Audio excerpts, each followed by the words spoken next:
Hello student, हर महादेव। हमारी initiative to complete 6 to 12 NCERT, उसमें क्लास 6 पूरी तरीके से कंप्लीट हो चुका है। क्लास 7 आज हिस्ट्री और ज्योग्राफी भी क्लास 7 के हो चुके हैं। आज है last chapter of polity class 7, ठीक है।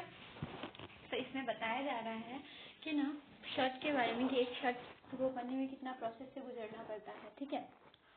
तो इसमें ना एक फार्मर के बारे में बताया जा रहा है, कोरनौल के बारे में, जो स्वप्ना है, ठीक है। स्वप्ना ना क्या करती है, कॉटन का फार्मिंग करती है और फिर वो ना कहीं और नहीं उसको बेचती है, कॉटन मार्केट में नहीं बेचती है, और वो ट्रेडर्स को बेचती है, क्योंकि ट्रेडर ना उसको पैसा देता है, ठीक है, जब भी उसको जरूरत पड़ता है तो, ठीक है।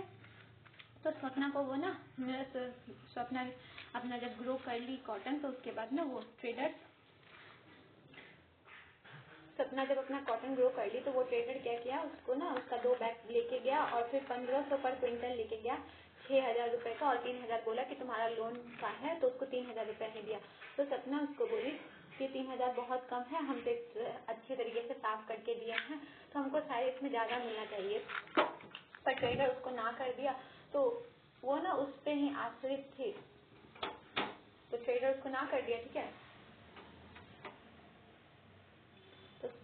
तो क्या हुआ, तो फिर ना वो सपना बोली थी कि आप एंग्री मत होइए, हम आप पे बिलीव करते हैं। तो वो बोला कि हम जितना दे रहे हैं ना उतना आपको पैसा, तुमको पैसा मिलेगा भी नहीं। ट्रेडर उसको बोला कि ना उतना पैसा नहीं दिया जाता है, ठीक है।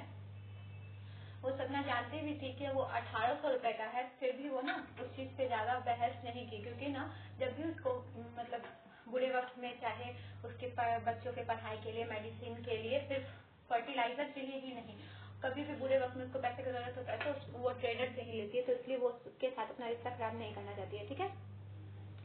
अब बताया जा रहा है कि क्लॉथ मार्केट इरोड के बारे में, ठीक है। वहाँ पे ना क्लॉथ मार्केट है, जहाँ पे तमिलनाडु में है इरोड का क्लॉथ मार्केट, ठीक है। वहाँ पे ना हर तरीके के जितने भी सेलर होते हैं ना, कपड़े बेचने वाले, वो सब वहाँ जाते हैं, ठीक है, अपने कपड़े को लेके।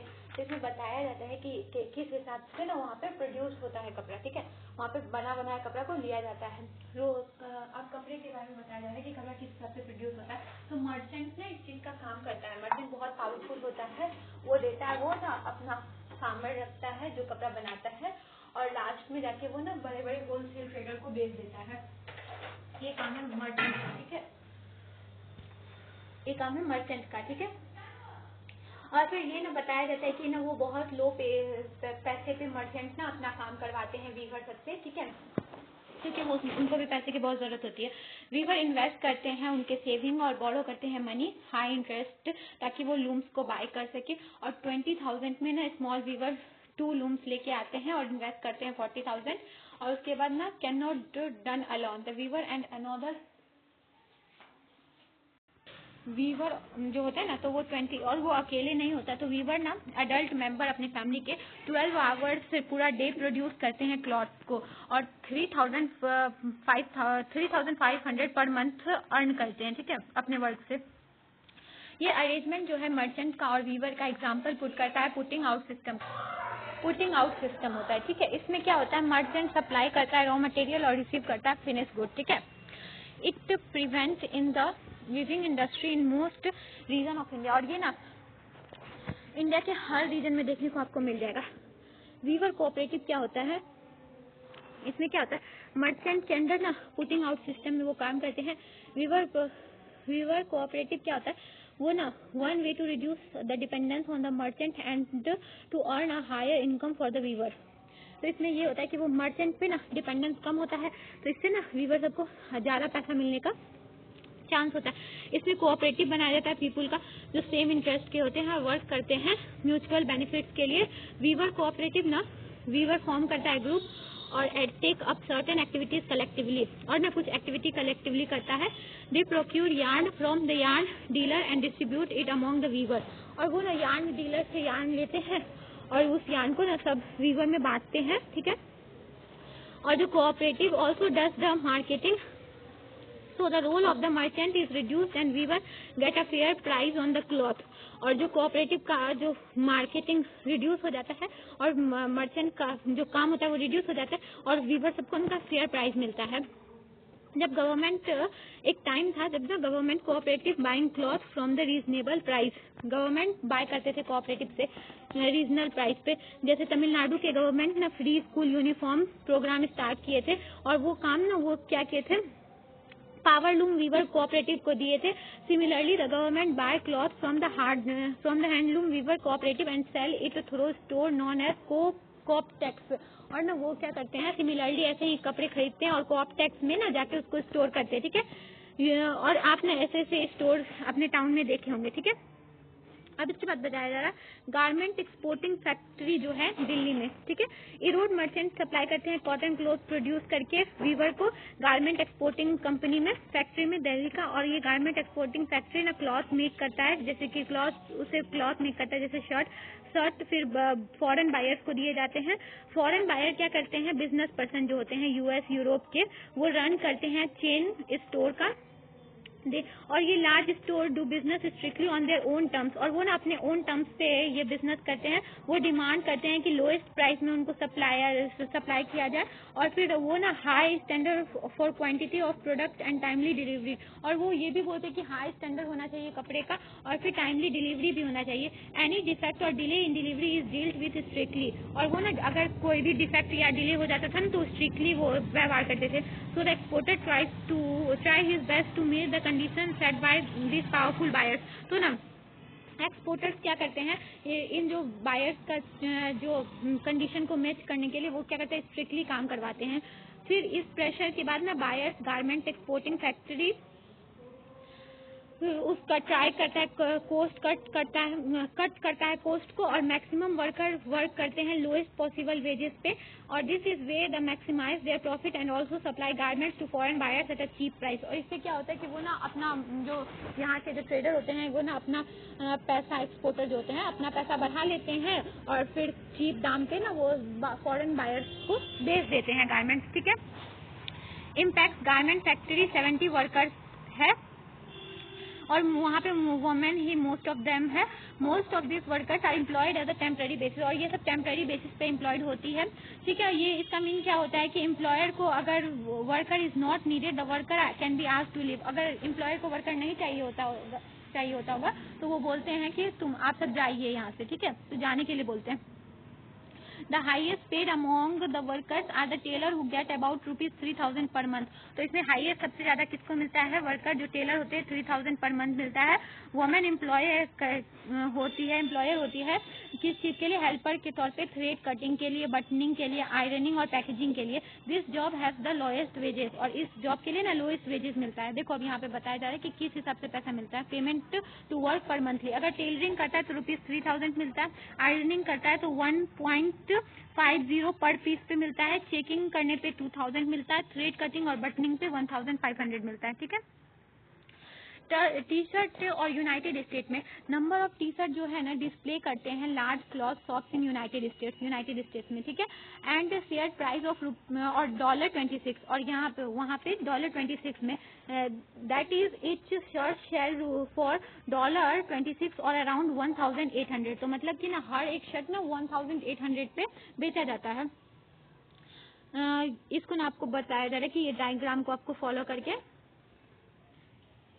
डायग्राम को भरना है, ठीक है। इसको आपको खुद से फिल करना है, ठीक है। इसमें बताया जा रहा है कि गारमेंट एक्सपोर्टर जो होते हैं ना सोल्ड करते हैं टी शर्ट को 300 पर पीस पे, और जो क्लॉथ होता है other raw material cost him ₹100 per shirt. तो उसका क्या होता है 25 पर शर्ट होता है। The cost running his office came to ₹25 per shirt. Can you calculate the profit per shirt for the garment exporter. अब इसके बाद आपको ना क्या बोला जा रहा है कि अगर 300 पर पीस है शर्ट का और रॉ मटेरियल के लिए 100 पर शर्ट लिया जा रहा है, एंड ऑर्डर 25 शर्ट है, 25 रुपीज पर शर्ट है, और कोस्ट जो रन किया जा रहा है ऑफिस के लिए वो 25 पर शर्ट है। तो आप क्या जोड़ सकते हैं कि कितना प्रॉफिट उसको मिलता है गारमेंट एक्सपोर्टर को, ठीक है। Who are the gainer in the market. तो गेनर कौन होते हैं मार्केट में, जो प्रोड्यूसर होते हैं कॉटन के, buyer at the supermarket. Buying और सेलिंग ना टेक प्लेस करता है हर स्टेप ऑफ चेन में। हम सबको रिकॉल करने के लिए बोला जा रहा है कि बाइंग और सेलिंग किस हिसाब से इन्वॉल्व करता है और कौन गेन मच करता है प्रॉफिट, ठीक है। पीपुल जो होते हैं ना प्रॉफिट मेक करने के लिए मार्केट को ना और मार्केट में काम करते हैं, चाहे वो बाइंग हो या सेलिंग हो, despite their having toiled very hard they earn little. और बहुत सारे आदमी ना बहुत ज्यादा काम करके भी बहुत कम लिटिल अर्न करते हैं। Can you place them in a table shown here? क्या आप प्लेस कर सकते हो कि किसको ज्यादा पीपुल गेन ज्यादा करते हैं और people who did not gain much in the market. अब आपको बताने बोल रहा है कौन ज्यादा मार्केट में गेन करते हैं और कौन कम करते हैं, उनके बारे में। ठीक है, मार्केट और इक्वालिटी के बारे में बताया जाए। जो फॉरेन बिजनेसमैन है ना वो ह्यूज प्रॉफिट कमाते हैं मार्केट से। यहाँ के कंपेयर अगर किया जाए तो एक्सपोर्टर के द्वारा मॉडरेट जो प्रॉफिट वो मॉडरेट प्रॉफिट करते हैं। और अगर ना earning of workers on the garment factory are barely enough to cover this day to day needs. और जो अर्निंग होता है ना फैक्टर का, वो जो फैक्ट्री में जो गारमेंट फैक्ट्री में जो वर्कर होते हैं उनका डे टू डे नीड्स नहीं पूरा हो पाता है। कॉटन फार्मर जो होते हैं लॉन्ग आवर अपना वर्क में लगाते हैं, उनको फेयर प्राइस नहीं मिलता है जो वो प्रोड्यूस करते हैं। मर्चेंट और ट्रेडर्स को ना समवेयर इन बिटवीन, उनको समवेयर इन बिटवीन मिलता है, नहीं ज्यादा नहीं कम। Compare to the weaver they have earned more but it is still much lesser than exporter. पर ना वो वीवर के द्वारा कंपेयर अगर वीवर से किया जाए तो वो ज्यादा अर्न करते हैं, पर ना वो एक्सपोर्टर से कम अर्न करते हैं। दस not everyone gain equally in the market. तो मतलब इसका ये पता चलता है कि हर कोई ना इक्वली गेन नहीं करता है मार्केट में। डेमोक्रेसी का मतलब क्या है? फेयर वेज मिले मार्केट में, चाहे वो कांता हो स्वप्ना हो, सबका फैमिली इनफ इतना हो सके कि वो सब सरवाइव कर सके। On one hand, the market offers people's opportunity for work and to be able to sell things that they grow or produce. एक नजरिए से देखा जाए तो इसको ये पता चलता है कि मार्केट ना पीपुल्स को ये सुरक्षा प्रदान करता है कि वो ना अपना जो भी वो प्रोड्यूस करते हैं वो ना वो सब थिंग्स को मार्केट में जाके बेचे। ठीक है, it could be the farmer selling cotton on the weaver producing cloth. इसमें ये भी हो सकता है कि फार्मर वो भी जो कॉटन जो ग्रो करके बेचे वो हो सकता है। और usually rich and powerful that they maximum earning from the market. और दूसरा हो सकता है कि यूजुअली जो रिच और पावरफुल होते हैं उन्हीं को मैक्सिमम प्रॉफिट मिलता है। ठीक है, जो वो मनी को वो कौन होते हैं जो ज्यादा मनी लेके आते हैं, जैसे फैक्ट्री के लार्ज शॉप वाले, लार्ज लैंड होल्डिंग वाले इटीसी। ठीक है, poor have to depend on the rich and powerful from various things. और पुअर ना डिपेंडेंट हो जाते हैं हर चीज के लिए रिच पे। ठीक है, they have to depend for loans. वो अपना लोन के लिए, जैसे स्वप्ना थी स्मॉल फार्मर तो अपने लोन के लिए ट्रेडर पे डिपेंडेंट थी। रॉ मटेरियल और मार्केटिंग के लिए होती है, जैसे वीवर होते हैं पुटिंग आउट सिस्टम में। And most often for employment, और एम्प्लॉयमेंट के लिए बहुत अधिकतर होते हैं workers at the garment factory, जो वर्कर होते हैं गारमेंट फैक्ट्री में। Because of this dependence the poor are exploited in the market. और इसी डिपेंडेंस की वजह से क्या होता है, पुअर को ना एक्सप्लॉइट करते हैं ये अमीर आदमी सब मार्केट में। ठीक है, these are ways to overcome this such as forming cooperative of producer and ensuring that laws are followed strictly. तो इससे ओवरकम करने के लिए एक ही सुझाव है कि आप कोऑपरेटिव बनाओ अपने हिसाब का, और उसके बाद ना लॉ बनाया जाए जो स्ट्रिक्टली फॉलो भी हो। ठीक है, और एसडीजी गोल 8 में दिया भी है डिसेंट वर्क और इकोनॉमिक ग्रोथ के बारे में। ठीक है, इस चैप्टर में बस इतना ही था। ये चैप्टर अगर अच्छी तरीके से समझ में आया तो इसको सारे क्वेश्चन को सॉल्व करना है। ठीक है, और इसके ग्लॉसरी को एक बार पढ़ लेना है। ये चैप्टर लास्ट था क्लास 7 का, कल से क्लास 8 स्टार्ट होगा। ठीक है, थैंक यू। अगर कोई भी प्रॉब्लम हो तो आप सब कमेंट में पूछ सकते हैं। I hope you understand.